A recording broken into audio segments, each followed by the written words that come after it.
The M7 light tank was originally called the M7 medium tank was originally called the T7 light tank and was planned to be the successor to the M3 M5 light tank, also known as the Stuart in the American armament of World War II.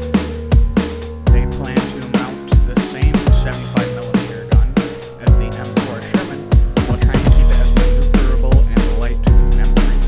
But during development, when it was planned to have it weigh 14 short tons or 13 tons with a 37mm gun with 38mm of armor protection.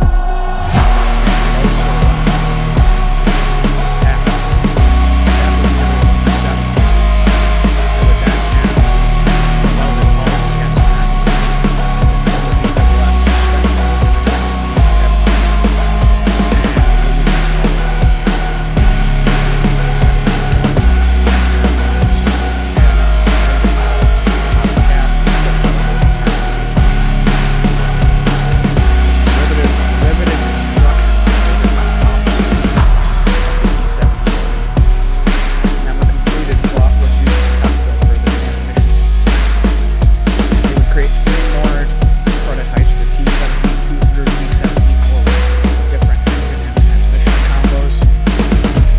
And it would change to a 50-70mm T2 gun, and the forces would go to that M3 Sherman, or would go to that 75mm M3, like the Sherman. They had to increase the length of the hull, which it increases armor protection to 63mm maximum, but it also increased the weight to 25 short tons or 23 tons. It was then classified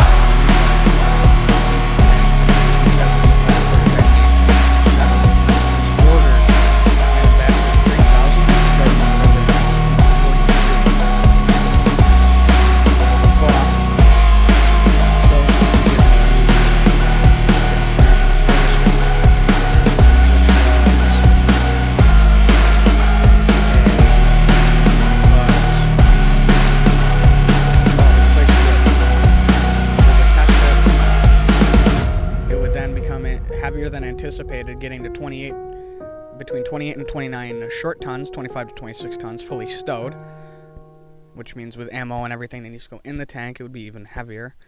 About 2-ish tons? 2-3 tons, if I remember correctly? I'm reading down my notes. It would reduce performance and production until it could be rectified, and part of that problem was thicker than specified castings. 6 production tanks were then modified to use the lightest castings as possible. And their powertrains were revised to improve performance.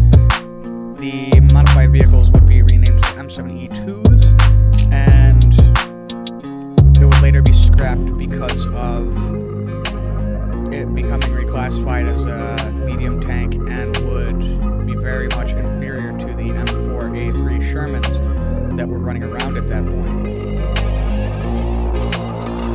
Proposal was canned, originally called the T7E1, that would have re-entered